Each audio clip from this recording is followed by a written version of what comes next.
So the title of the sermon is Laziness in Light of the Bible. And it's kind of funny because laziness, when you think about it, is kind of an objective thing.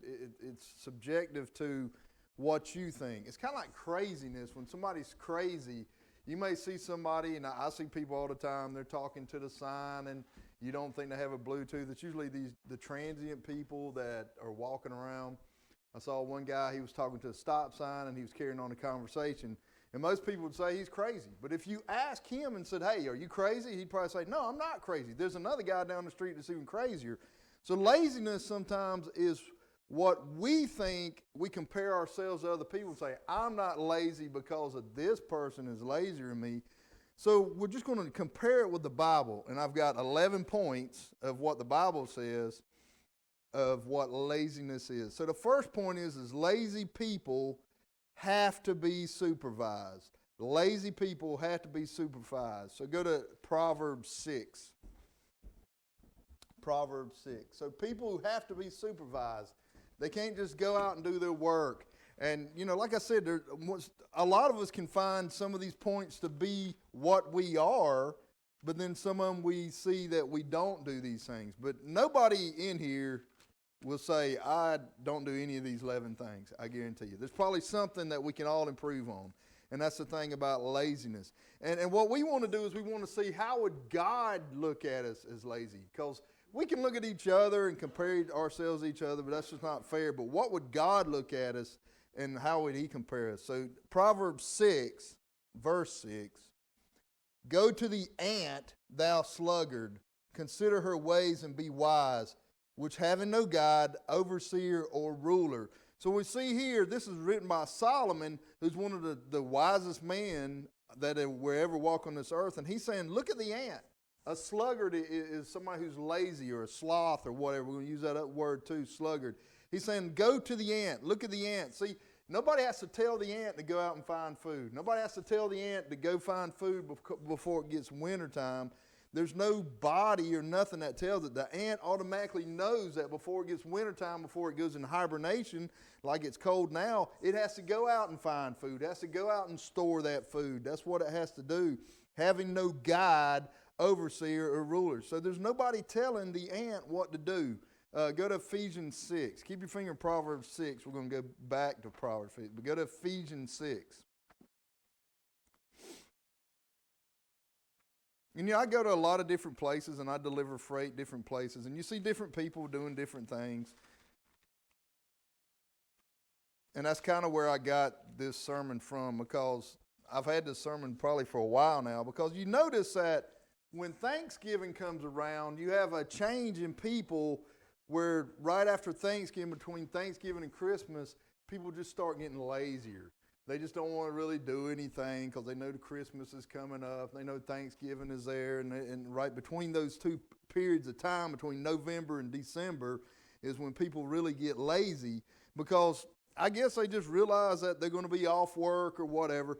But the Bible tells us in Ephesians 6:5, us as Christians say, people, servants, be obedient to them that are your masters, according to the flesh, with fear and trembling and singleness of your heart, as unto Christ. So the Bible's saying is that when you work at your job, if your boss, whether he's a saved person or not, it doesn't really matter at this point, that you're doing everything to Christ. You shouldn't be working so people say, hey, look at this guy. Because if you go on down in verse 6, not with eye service as men pleasers, but as the servants of Christ, doing the will of God from the heart, with good will, doing service as to the Lord and not to men. Knowing that whatsoever good thing any man doeth, the same shall he receive of the Lord, whether he be bond or free. So what he's saying is that we shouldn't just work and, oh, here comes the boss. I got to act like I'm doing something. Oh, here comes the boss. I better act like I'm working. No. God's looking. He's always looking. And that's what you need to think about. What is God looking at? Is he looking at us to see, would he look down and say, hey, that guy, he comes to work on time, he leaves work, and he doesn't take too long on a lunch break, and he does, and I'm pleased with that. Not that the boss looks at him and says, hey, every time I come out here, the guy's doing something. But when the boss isn't here what are you doing? That's what the Bible's saying, is that we should be working. Not that my boss man is who he is, but it's almost like I'm working for the Lord Jesus Christ, that Jesus Christ is my boss, and he is, and that's what it is.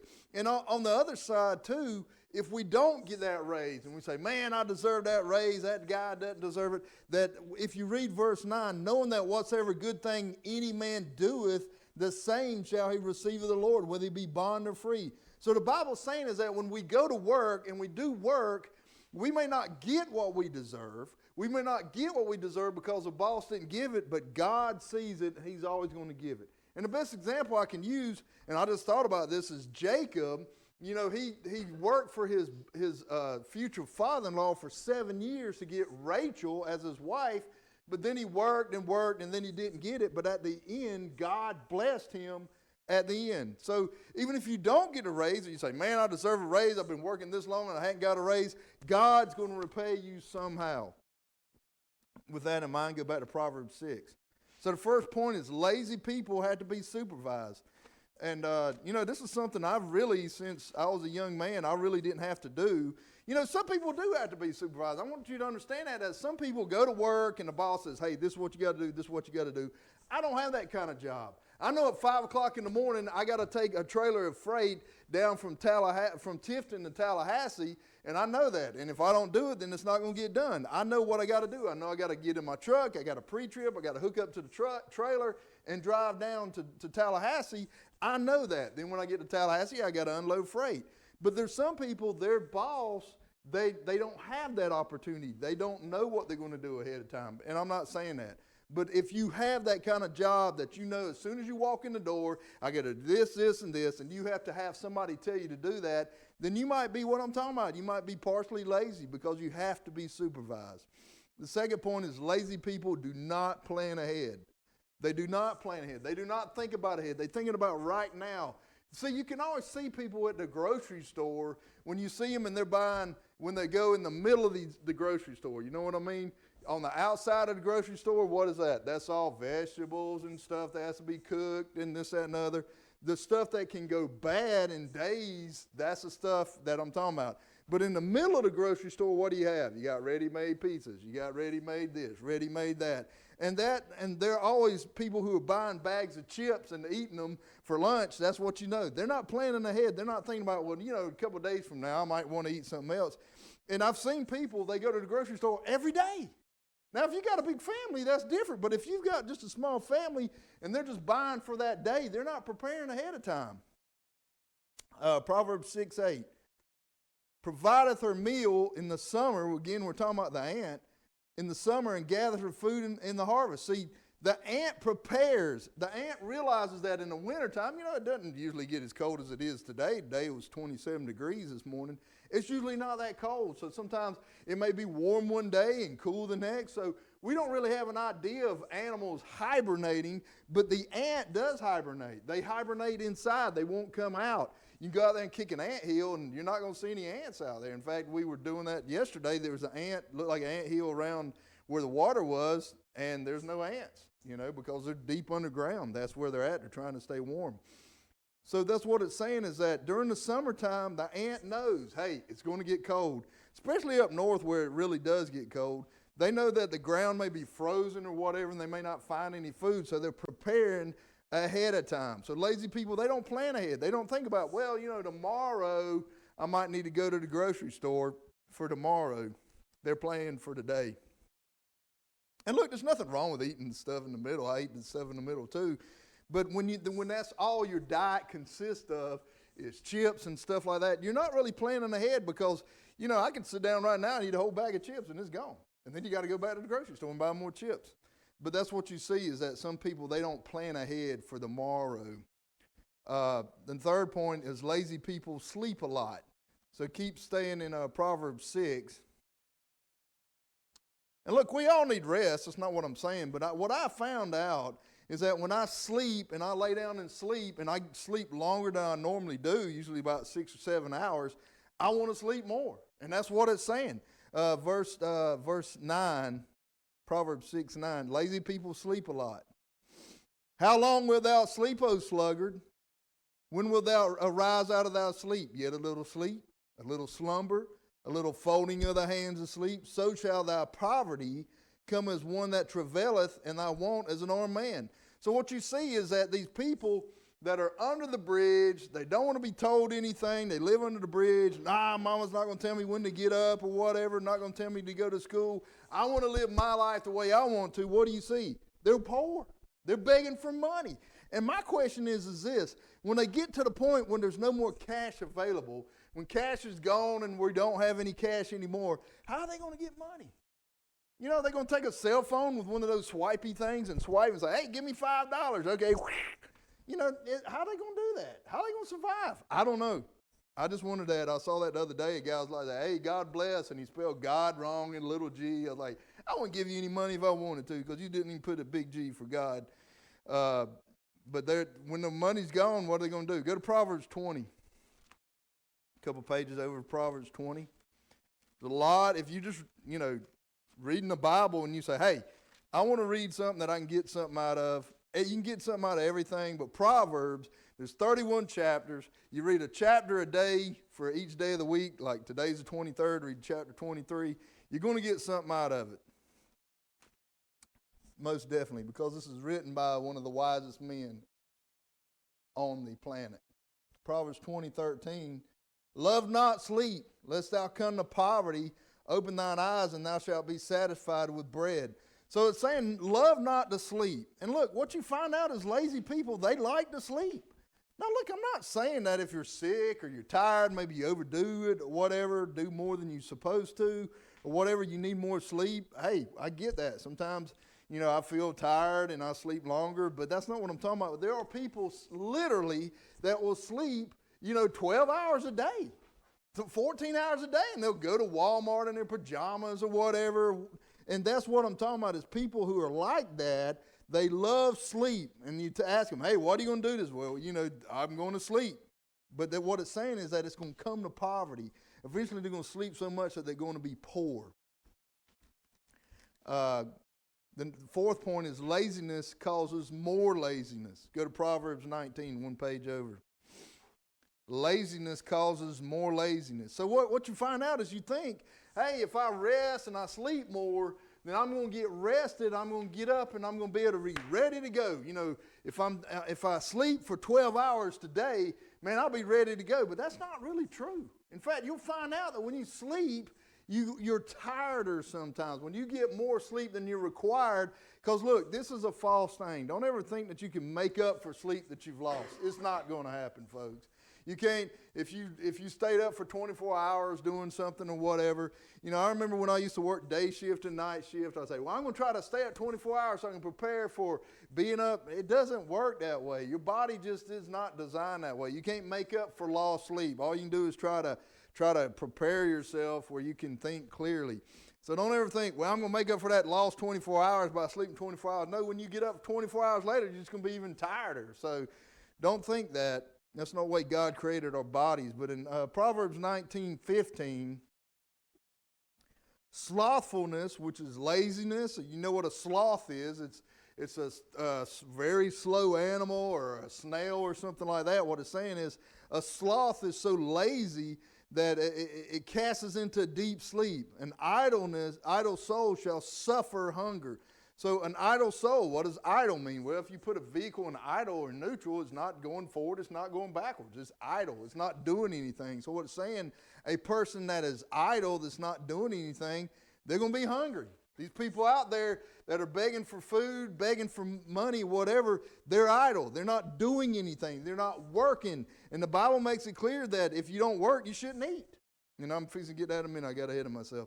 So we should understand that for us to just hand out money to poor people that are not doing a thing for themselves is not what God intended.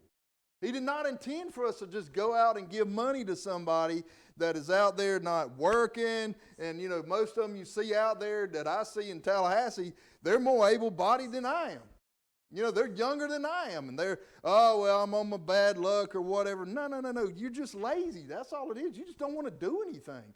Well, I remember one guy, one time I told him, I said, hey, man, I was eating at a Taco Bell, and he came up, and I heard him asking about a job or whatever.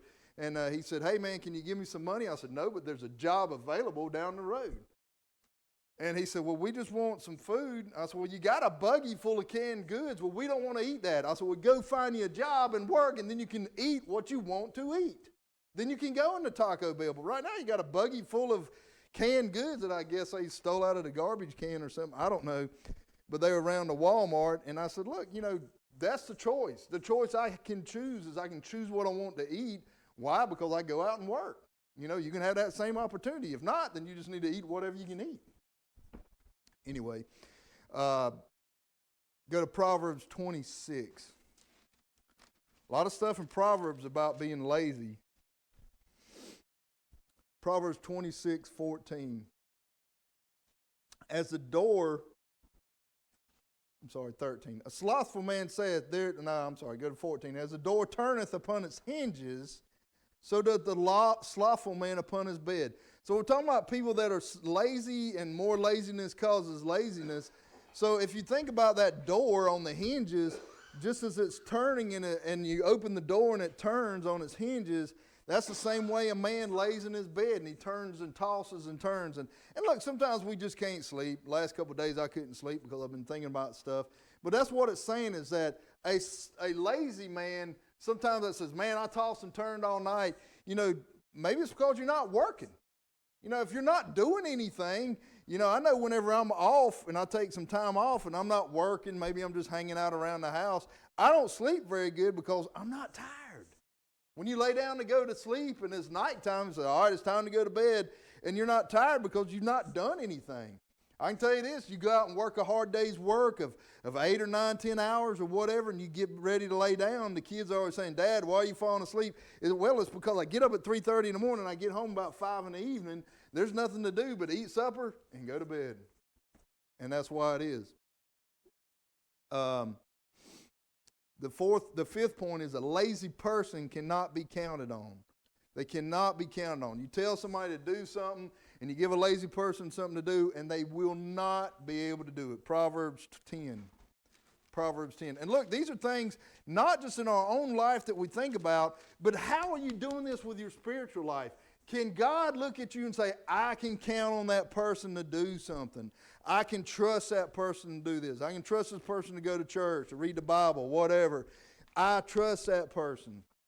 Can God count on you to do that? Proverbs 10:26. As vinegar to the teeth and as smoke to the eyes, so is a sluggard to them that send him.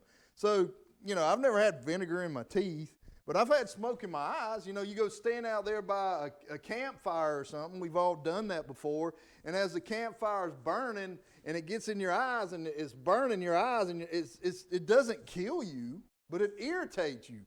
And that's what it's saying, is that when you try to give a sluggard or a lazy person something to do, and you say, hey, I need you to go out there and do this, it's irritating to you because you don't know if they're going to be able to complete the task. If it's somebody you can trust to do it and you know they're doing it, they're not lazy, they're going to say, hey, I'm going to do it no matter what. It's not irritating to you. It's not like smoke in your eyes. Go to 1 Corinthians 4. 1 Corinthians 4.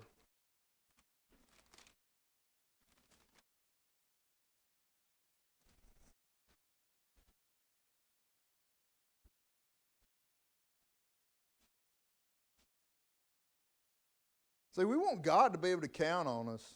I mean, one day he may look at us and say, I can't trust you to do this. 1 Corinthians 4, verse 1, let a man so account of us as of the ministers of Christ and stewards of the mysteries of God. Moreover, it is required in stewards that a man be found faithful. So first, God's got to look, and he's got to say, is this man faithful? Is this woman faithful? Can I trust him to do this? Can I give them the small things to do before I give them something big? Because see, people always think, well, you just go out there and you just do something big for God, but that's not the way God works. He wants to see if you can handle the small things. You may say, well, I don't have a lot of money right now. Well, maybe it's because you're not doing with the little bit of money God's given you. Maybe you're not giving your 10% as a tithe, and God says, I want to bless you with more money. I want to give you a raise. I want your boss to give you a raise, but you're not even giving me the 10% I deserve. And maybe he wants to give you that promotion at work, but while you're at work, what are you doing? You're not doing your own job. See, if you're not doing your work and you're not doing what's required of you, why would God say, hey, I want you to get a promotion and do more? He's not going to do that. Just like in the ministry, that's what he's saying. That if you're not being a minister of the people of God and you're not teaching them anything, he's not going to give you anything more. He's not going to, God, that's the way God works. He gives you a little bit, and when you're faithful in that, it means that you're doing what God wants you to, and then he's going to give you a little bit more. But if you're not faithful in it, he may take it away. He may take it away. He may take away the little bit what you have. It's just like this church. We didn't start with a big church. We started in a living room of just a couple people. It was just family members.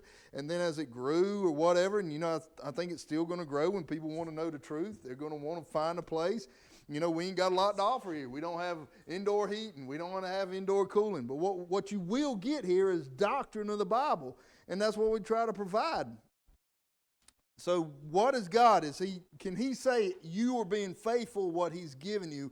A good steward. What is a steward? It means somebody who's being given something and trusted in something, and are you doing with what he's given to you that he would say, hey, you're doing a good job. So a lazy person cannot be counted on. The sixth point is lazy people are not thankful for what they're given. They're wasteful. Go to Proverbs 12. They're wasteful. You give them something to eat or whatever. And look, I learned this a long time ago. I'll just give you a little story. When I was a young kid, after Sundays, after church, we got, I don't remember what it was. It was something we were eating for lunch. I sat down, I piled up my plate high, and it was big and piled up. And my daddy said, you're going to eat every bit of that on that plate. And I said, okay. So I sat there and I was eating, I was like, I'm full. My daddy said, you're going to eat all that or you ain't getting up. And I sat there. My mama said at the time, she said, I sat there and I listened to you and you just sat at the table. It was cold as ice, but I still sat there and I said, I don't want to eat it. And he said, that's fine. You'll eat it for supper. And he said, well, your mama can warm it up for you for supper. And what I learned from that is that you don't waste stuff. You get as much as you want. That's what he told me. He said, Mark, if you want to pile up your plate and eat every bit of it, that's fine. But the better thing would be for you to put just a little bit on your plate and go back for more. He said, you should be thankful for what you get. And what you see is people who are lazy, they're just unthankful. You give them a free meal and they're not thankful for it. They eat half of it. I don't want that, whatever. They're not thankful. They're wasteful for what they're given. Proverbs 12:27. The slothful man roasteth not that which he took in hunting, but the substance of a diligent man is precious. So something else I learned is, I grew up in a hunting family that hunts. You never kill an animal until you're ready to eat it.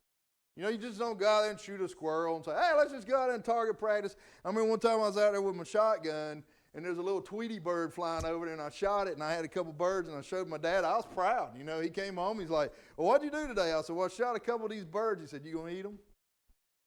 I said, I'm not eating these. These are like finches or wrens or something. He says, well, you don't ever shoot nothing unless you plan on eating it. Unless it's a snake or something, trying to protect yourself. I didn't have to eat the bird. Don't think that. But he did teach me something that you don't roast. That's what it's saying. The slothful man roasts is not what ye took in hunting. So if you kill something, you don't waste it. You just don't waste the meat. And we're going to find out pretty soon in life, I imagine, as things get worse, that you're not going to waste food. The food that you would waste, and you may say, there's not much meat on the bone.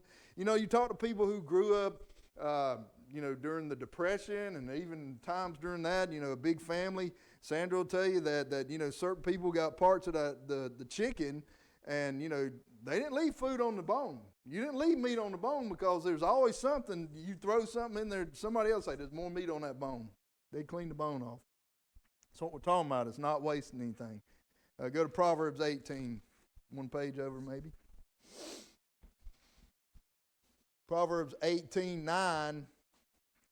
He also that is slothful in his work is brother to him that is a great waster. So again, it's talking about people who are lazy in their work. They're a brother to a great waster. So what it's saying is that a person that is a lazy person, that is lazy, they're a brother. they're exactly the same as a great waster. Somebody who wastes food, wastes money, wastes materials, whatever. You know, see, if you had to buy, you know, it's funny when you see people who are in construction, they waste materials. Well, if they had to buy those materials themselves, you know, they may find these little boards. You see a bunch of boards back there. You know, we'll probably use them at some point in time. Why? Because we're buying the boards, you know. But if somebody who's not buying the boards is like, well, we messed up on this, and they'll throw it away, but they're not buying the boards. That's why they're wasting it. They don't understand. Go to Proverbs 24.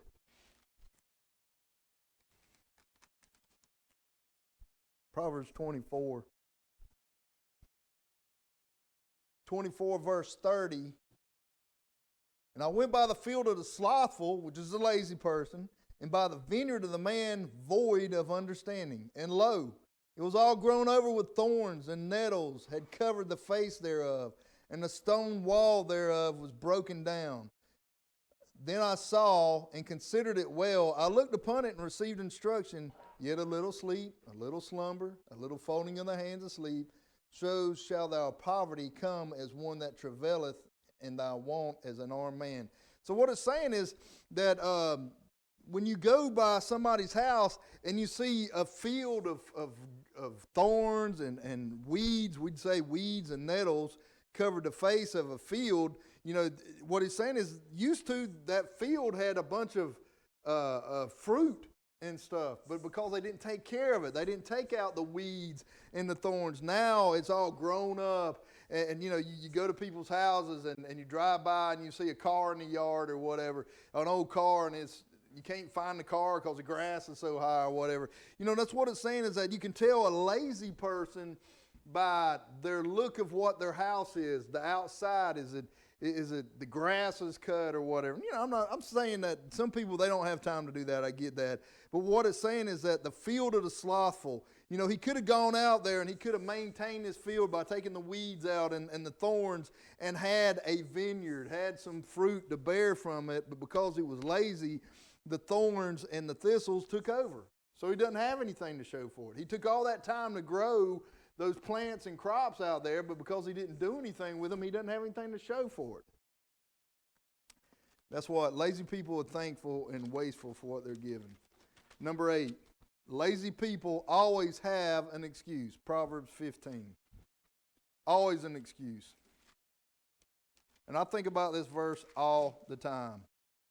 So, you know, in my job, and I'm not trying to lift myself up, I'm sure everybody else has a way, but sometimes when you do the job that I do, which is delivering freight, sometimes you go to a place and you have to think outside the box. You can't, it's either bring the freight back and figure out how to do it, or you can get it off. Either way, I'm going to have to deliver it the next day.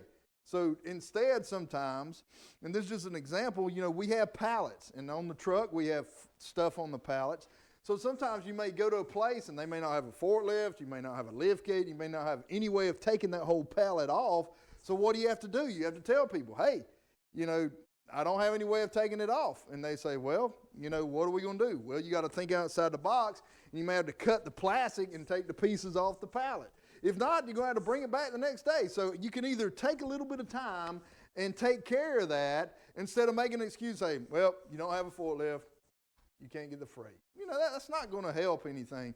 But lazy people, they always have an excuse of what they can't do, of a reason. Proverbs 15, verse 19. The way of the slothful man is as a hedge of thorns, but by the way of the righteous is made plain. So what it's saying is the lazy man, he looks in a path and he sees a hedge of thorns. He's like, I can't get through there. There's too many stickers. There's too many bushes. But the righteous is made plain. He sees a path that he can go through. Maybe it's going through that same path or going around, but they may just see a bunch of thorns and says, I'm not going through there. I'm not going to do it. That's what it's saying. Proverbs 20, go to Proverbs, 20 verse 4. 20 verse 4. The sluggard will not plow by the reason of the cold. Therefore shall he beg in the harvest and have nothing. Boy, are we living that today, right? I mean, it's cold outside. It was 20-something degrees this morning. But, you know, everybody came. They could have made an excuse and said, well, it's cold. I know it's going to be cold in that church. I'm not going to come. But that's what it's saying, is that the sluggard, the lazy person will say, I can't go out there and plow because it's cold. I can't go outside because it's cold. And I know a guy that, he wouldn't have a problem going hunting or doing whatever. But when you ask him to do something, he told you, well, I don't do anything in the cold. Well, if you went out there and hunted a deer and you killed a 12-point, you'd be glad to hunt out there in the cold. And that's the difference. Just like my wife said, people will do what they want to. People will go out and they'll watch a football game and they'll sit out there in the cold and you see these people on TV and they'll lift their shirt up and it's snowing, it's 5 below zero, and you're like, man, what's wrong with you, crazy? But they'll do that, but then when you say, hey, come to church, well, it's cold outside, I'm not going outside, they'll make an excuse. And look, God gets tired of our excuses. He gets sick and tired of our excuses, and he's going to look at us one day and he's going to say, what excuse do you have now? Go to Proverbs 22. Proverbs 22. And look, I can come up with all kinds of excuses. Everybody can. Proverbs 22:13. The slothful man says, and I love this verse, there's a lion without. I shall be slain in the streets. So think about it. The slothful man says, I can't go outside. There might be a lion out there. He may kill me. And look, that just sounds ridiculous to us, doesn't it? That there's a lion outside. I mean, first of all, we don't have any lions. If there's a lion outside here, he's escaped from some zoo.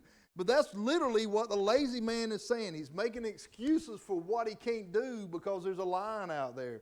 And that sounds silly to us, but just think about it. When people make excuses to God and say, well, I can't come to church because of this or whatever. And look, I understand people are sick, and I don't want people here when they're sick. But sometimes the gauge of what we do is not what we do on Monday. Sometimes when I say, well, would I go to work on Monday? Would I go to church on Sunday? And what we don't realize is that, and I've heard people say it, and I've said it myself, well, I'm getting paid to go to work. Well, when you come down to it, when you come to church and God's pleased with you, he allows you to go to work. He allows you to be healthy. He can make you sick as a dog, and you can be throwing up your guts on Monday morning, or you can say, hey, I'm going to come to church, I'm going to do what's right, and I'm going to do what's good because God controls if I'm good or bad. Not good or bad. God controls if I'm well. He's got our wellness in his hands. And I'm not saying that people are sick, that they're not doing right, because that would just be a goofy thing to say. But what I am saying is sometimes we make excuses with God, and he knows for sure. And I've done it, folks. I've done it. I've said, well, I got a hard week next week, and I could go to church, but, the kids are not really feeling good, and, I got a little scratchy throat, and got a little headache. But if it was Monday morning, I'd go to work. I've done it. And I may have to answer for it one day, but, that's what God's looking at. If it was Monday morning, would you go to work? And a lot of times it is yes. Go to Proverbs 26. And this is probably the biggest thing that you see with lazy people is they always make an excuse. Always an excuse about something. Of why they can't do this. But, and it's funny, if you said, well, man, I'll give you $100 if you do it, they'd find a way. I guarantee you, they'd find a way. If it was some type of payment that you told them, hey, man, I'll give you $100 if you do this, they would find a way. I got a $100 bill right now if you'll do that. Okay. They did it. So why can't they do it without the $100 bill? Verse 13, 26:13. The slothful man saith, again, there's a lion in the way. A lion is in the streets. As the door turneth upon his hinges, so doth the slothful upon his bed. So the lazy person, he tosses and turns, he can't sleep. A slothful hideth his hands in his bosom. It grieveth him to bring it again to his mouth. So he's so lazy that he hides his hands and he can't even bring his mouth up to his mouth again. It's to his bosom. The sluggard is wiser in his own conceit than 7 men that can render a reason. So he knows everything. The lazy man, he can tell you what's going on. He knows, well, I can do it this way. I can do it that way.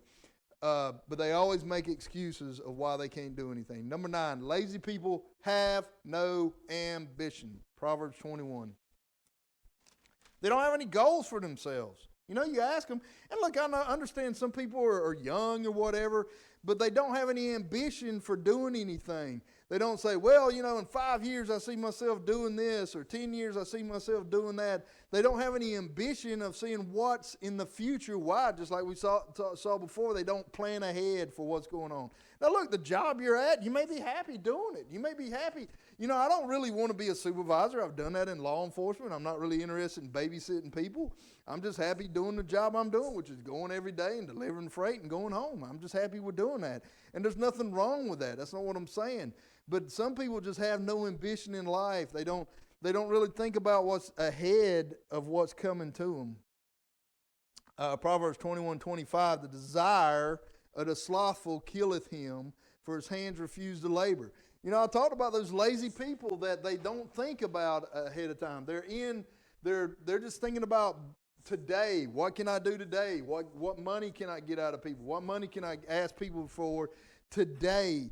Not what's in the future. That's what they have no ambition. Number 10 is lazy people will never be promoted. See, they'll never be promoted. Go to Proverbs 12. No lazy person is ever going to be promoted. That's even in a job or in the spiritual world. God's never going to say, this man is so lazy that I'm just going to allow him to continue on. He's not going to do that. The Bible's full of people that went over and beyond. I mean, now think about Abraham, one of the men of faith, that, he was willing to sacrifice his own son to the point that he was so faithful to God that his only son that he loved so much and he waited so many years for, he was willing to give up his only begotten son, which is an example of what God did for us, to give up his only begotten son, Jesus, that he was willing to do that's how much faith he had in God. And I don't know, I can't read Abraham's mind, but I believe the whole time that he knew that God was going to provide something or a way, because that's what he kept telling his son. And I believe that. But even when he got to the point where he's fixing to kill him, he probably still believed. He may have believed that his son was going to come back to life. I don't know. We don't know what Abraham. But that's his faith that he showed so much that he was willing to give up his only begotten son. Proverbs 12:24.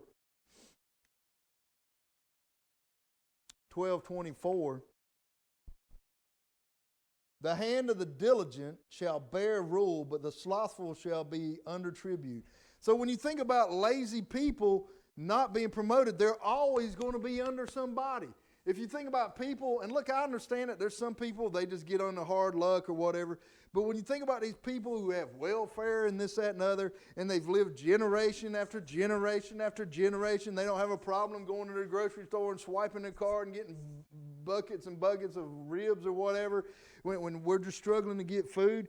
That kind of irritates me sometimes. But what it's saying is that the slothful, the lazy person, they're always going to be under somebody.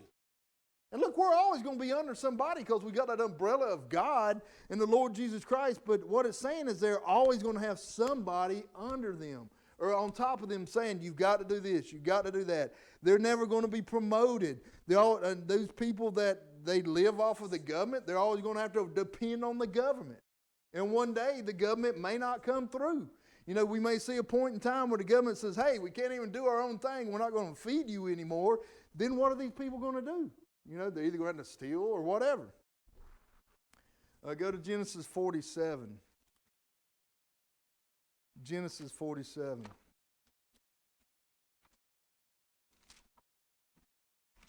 They're always going to be under somebody's rule.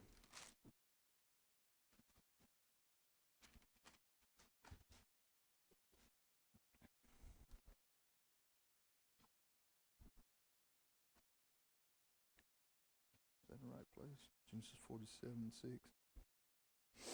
47:6 in Genesis. The land of Egypt is before thee in the best of the land. Make thy father and brethren to dwell in the land of Goshen. Let them dwell. And if thou knowest any men of activity among them, then make them rulers over my cattle. Now, if you notice, God didn't say, hey, if you know anybody that's a smart guy, did he? He didn't say, hey, if you know somebody who is well known, make him over. If you know somebody who is a great person that everybody loves, he's a politician, let's make him over. No, what does he say? if thou knowest any man of activity among them, make them rulers over my cattle. He's saying, look, if you know somebody who's a hard worker, that's what God's looking for. He's looking for that hard worker, that if you see that person, then make them over the cattle. This is Joseph telling them that. So he didn't say, hey, this great guy that everybody knows, this politician. No, he's saying a person that is a hard worker. That's number 10. Lazy person will never be promoted. The last one is a lazy person will become poor. Now, I want to tell you, not all poor people are lazy. You know, you may go to some people's house and they don't have a lot of stuff. It's not because they're not hard workers, but all lazy people are poor. Go to Proverbs 6. Look, we all have different things in life. I'm not trying to say that. You know, you may see people that are struggling, and that's not what I'm talking about. I'm not talking about that. I'm talking about that all lazy people eventually will become poor because, you know, they go out there and they say, I won the lottery. Yay, I won the lottery. It's going to be gone one day. It's going to be gone one day. Or a lot of times these people, there's actual people that when they win the lottery and they get their picture taken and they got the big check, you know, or whatever, somebody's going to come and steal it. I mean, there's people out there, that's what they do. They prey on those people. They look at them, they find out where they live, and they go and either kill them and steal their money. Proverbs 6:9. I think I've already read this before. How long wilt thou sleep, O sluggard, when thou wilt rise out of thy sleep? Yet a little sleep, a little slumber, a little folding of the hands asleep. So shall thy poverty come as one that travaileth, and thy want as an armed man. So again, it's saying that just like you will become poor eventually. And look, there's people that you may say, no, you don't understand. Those people, they got millions of dollars and this, that, and the other. Well, they may be working for it, or they may just not have it. You know, I think about the guy who, the prodigal son, he was given all the stuff he wanted to, and he went out there and he wasted it on whoring around and doing drinking and whatever, and he did all that, and then he came back with nothing. Then you see him, where's he at? You know, he took all the money that he had all this wealth and stuff, and he took it with him, and his father said, go out there and take it with you and do whatever you want to, and he did, and then he's laying down there with the corn, the pigs eating corn. That's how he got, because that is true. Go to Proverbs 20. If he'd stayed with his father, he could have flourished and had some of his kingdom.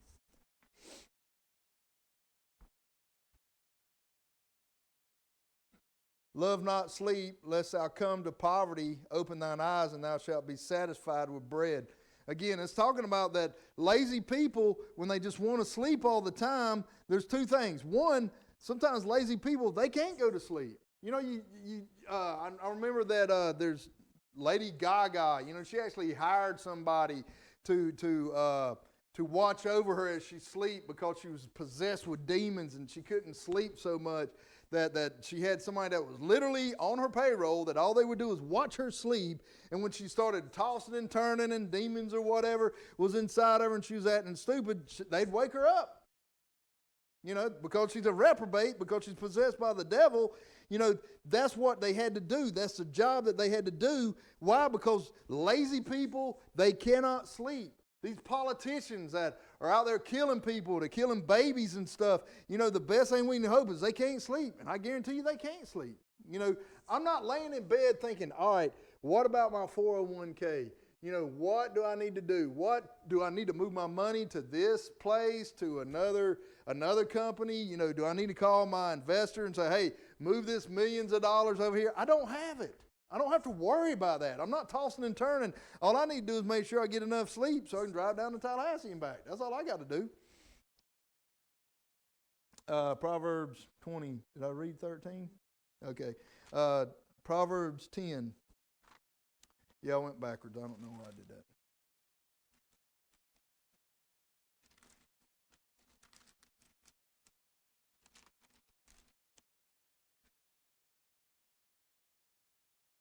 Proverbs 10:15, the rich man's wealth is his strong city. The destruction of the poor is their poverty. So it's saying that the rich man's wealth, that's his strong city. You know, if he's working hard, that, he's getting money for that. He's getting something in return. The destruction of the poor is that what is the destruction of the poor? Their poverty, because they're not doing anything. Their laziness. Go to 2 Thessalonians. There's a lot of stuff in the Bible about that, but like I said, we always think, I'm not that lazy of a person. I go to work every day and I come home and this, that, and other, and I read my Bible and do this and other. But it's a subjective thing. People think, just like that crazy man, if you went up to him and said, hey, you're crazy, man, you're talking to a stop sign. He'd say, I'm not crazy. Fred over here, he's crazier than me. He talks to the fire hydrant. He may not think he's as crazy. So, a lot of times we think, hey, I'm not that lazy of a person. But, compared to God, what is he looking at? 2 Thessalonians 3, verse 7. For yourselves know how ye ought to follow us, for we have behaved not ourselves disorderly among you, neither do we eat any man's bread for naught, but for wrought with labor and travail day and night and day, that we might not be chargeable to any of you, not because of we have not power, but to make ourselves an example unto you to follow us. For even we were with you, this we commanded, that if any would not work, neither should he eat. For we hear that there are some which walk among you disorderly, working not at all, but are busybodies. Now them that are such, we command and exhort you by our Lord Jesus Christ, that with quietness they work and eat their own bread. But ye brethren, be not weary in well-doing. And if any man obey not our word by this epistle, note that man, and have no company with him, that he may be ashamed. Yet count him not as an enemy, but admonish him as a brother. So what we see here is that here's a verse that very few people tell you, because most Christians will tell you, hey man, that guy out there begging for money, I'll give him food, I'll give him money. And I'm telling you, that's not the right thing to do. That's not the right thing to do. And you say, well, Mark, these people, a lot of times God tells us to help the poor, and he does. But what is it saying? If any man does not work, neither should eat. So I'm telling you here, based on this verse on the Bible, what is it saying? Is it saying that if any man is down on his luck, he should eat? No. It's literally saying if they're not out working and they're not out having a job and they're out there, all they're doing is begging for money, they shouldn't eat. And what will the Christians say? Oh, they'll starve to death. That's what God says. Because if they starve to death, see, here's the thing. If you enable them and you keep giving them money and money and money, and they make a living off of it, why would they work? If I sat at home and somebody just gave me money, I'd probably be bored eventually. But if I was that person, why? Because laziness causes more laziness. If somebody got up there and said, hey, today, the rest of the week, you're not going to eat. You're going to die standing right here on I-10. You're going to die. Guess what? They'd go out there and find them a job. And you can't say, well, there's no jobs, because there's plenty of jobs. Trust me. Just go to a restaurant and they'll tell you, well, you got to wait 50 minutes because we only got 3 people to serve. There's plenty of jobs. It may not be a job they want, but if they had a job, God would be happy. Go to Psalms 37. And look, I've heard it my whole life. Oh, no, that may be an angel, and we got to do that. That's not what it's talking about. It's not really what it's talking about. If they're not working, but look, if we have somebody in this church and they're struggling, they're saying, man, I just can't make ends meet or whatever, or somebody and they got a job and they're working hard, or they got a lot of mouths to feed or whatever, there's nothing wrong with helping those people out. But if they're out there and their whole job is to sit out there with a sign that says, God bless, help, or I'm a vet or whatever, and they don't even spell it right, that's not what God's asking us to do. And I've literally told a guy, I said, hey man, the Bible says if you shouldn't work, you shouldn't eat. And he made a joke and he said, well, I don't want any money for food. I want it for alcohol. I said, well, that's definitely why I wouldn't give it to you. Because I know that's what you're going to do. You're going to buy drugs, you're going to buy alcohol with it. You try to give somebody something to eat. I had a can of Spam and I said, here. And he said, I don't want that. And I said, well, then starve to death. I don't care. I'm trying to give you something. Beggars can't be choosers. But they don't want food. They want your money so they can buy drugs, so they can buy alcohol. They don't want food. And go to the soup kitchen if they wanted food. Psalm 37, 23. The steps of a good man are ordered by the Lord, and he delighteth in his way. Though he fall, he shall not be utterly cast down. For the Lord upholdeth him with his hands. I have been young, and now I am old. Yet have I not seen the righteous forsaken, nor his seed begging for bread. He is ever merciful, and lendeth, and his seed is blessed. Now I want you to look at verse 25, because we've talked about this before, but this is really, really going to come into play pretty soon. So I want you to see this. I've been young, and now I'm old. Yet have I not seen the righteous forsaken. Who's the righteous? It's the people who have put their trust on the Lord Jesus Christ. Nor his seed begging for bread. So what is David saying? Through the inspiration of the Holy Spirit, he's saying, look, God is ordering the steps of a good man. If you're trying to do right and you're trying to come to church and tithe and do everything that's right, God's going to order your steps, and he's delighteth in it because he wants you to succeed. But what it's also saying is that you're not going to be out there begging for bread. So those people on I-10, guess what? They're not the righteous, or they wouldn't be begging for bread. They wouldn't be begging for money. Now, I'm not saying all of them are unsaved. I don't know. You ask them, and they don't have a clue, or they're telling you this or that. I'm not saying we shouldn't get them saved, because we should get them saved. But what it's saying is that if you're begging for bread, you're not his seed. You know? And I think this is going to come into play one day, real soon here, that, we may lose our jobs because we didn't get this shot, or we didn't get that, or we're not doing this or doing that, whatever the government tells us to do. But you know what? I'm not worried about it. I'm not going to toss and turn tonight and say, what's going to happen, Lord? What's going to happen when all these things come to pass? The things in Revelation that we're talking about. What's going to happen? I'm not worried about it. Because, whether I live or whether I die, I'm going to be with the Lord, and it doesn't matter. If I'm on this earth, he's got stuff for me to still do. If he takes me off this earth, I ain't coming back. And that's what we need to understand.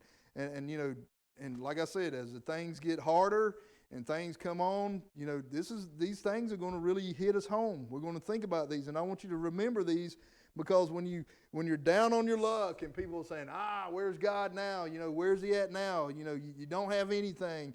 And look, we're all going to be tempted. We're all going to be tested to do something against the Bible. And just like I preached before, it is better to be obedient than to sacrifice. You may have to take a lesser job that you may have to struggle, whatever. But, just like I told you, my job tells me I got to get a shot. I say, here's your keys. I go find something else to do. It's just that important to me to be obedient. And that's what we got to understand, that God's going to take care of us. He's the king of a cattle of 1,000 hills. All the deer out here, he can make them do whatever. Just like Daniel, Daniel, he controlled the lions where they didn't eat Daniel. He can control a deer to come out there and just die on the ground. I think when things happen, when the tribulation, the great tribulation, and we're down on our luck, we're going to see things that nobody's ever going to expect. Nobody's ever going to expect, where you just see things that you're like, man, that's only of God. And he's going to show us that he's ordering our steps and he's got us in his hand. And it's going to be important. Let's bow and have a word of prayer.